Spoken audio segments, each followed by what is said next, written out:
Sensational discovery in Denmark on the island of Funen in English, what appears to be the oldest runic inscription from the territory of Denmark, just 2 years after the oldest runestone was retrieved from Norway, the Icelandic runestone. The object with the inscription is a knife, this time dating back 2000 years, and it could be dated to around 150 AD. For comparison, the country's perhaps most well-known runes, the inscriptions on the Yelling stones in connection with Harald Bluetooth, the adoption of Christianity as well as the beginnings of the Danish state, were made 800 years later. I would say it's a one-in-a-century find, but given the other recent magnificent finds, we have been pretty lucky. The knife was discovered by archaeologists at the Museum of Odense during an excavation of a burial site east of Odense. It was in a grave along with several other objects that an Iron Age person would have probably taken on their journey to the afterlife.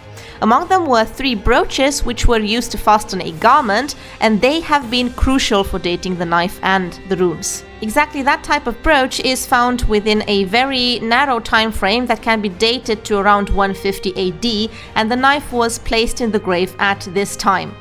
It was only when it was cleaned of rust that the runes revealed themselves. Then the knife was placed under a microscope, and from the National Museum, runologist Lisbeth Immer interpreted the runic inscription.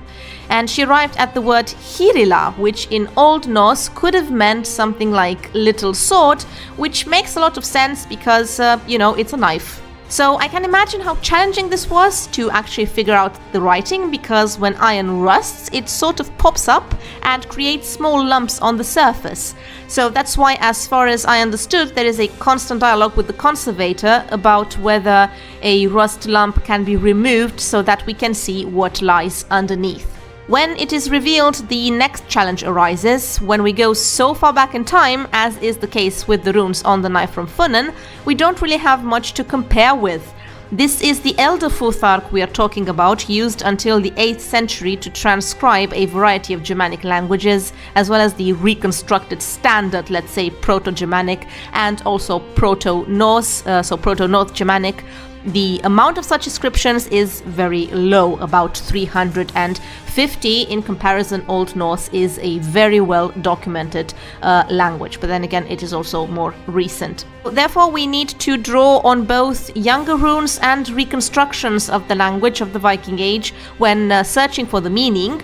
Whether Hirila refers to the name of the knife itself or the owner of the knife, well, we can only speculate about that. Such objects resemble fingerprints, since they bring us very close to people of the past, even though both our language and worldviews would have been so different that we would hardly understand each other. The brooches found in the grave with the knife can indeed be placed in what is called the early Roman Iron Age. Through them, the runes on the knife are indirectly dated to the year 150. The knife is thus contemporaneous with another runic inscription that has been considered the oldest until now, namely a small bone comb found on Funen as well, the comb from Vimose, where the word harja is incised. Harja can mean either comb, or it could be the name of a person, or it could be something derived from the word warrior. Again, not really that clear.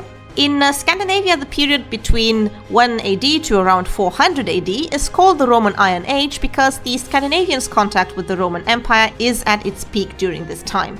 There is trade between the two, the Roman army is present in several places up north, and the Norse people observe that the Romans have a writing system, possibly serving as an inspiration.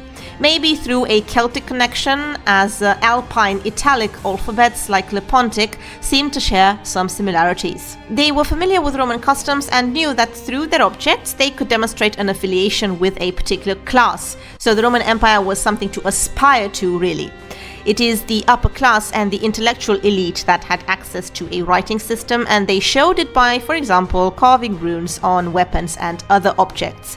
This is enforced by the fact that in the area where the knife was excavated, Roman coins also have been found.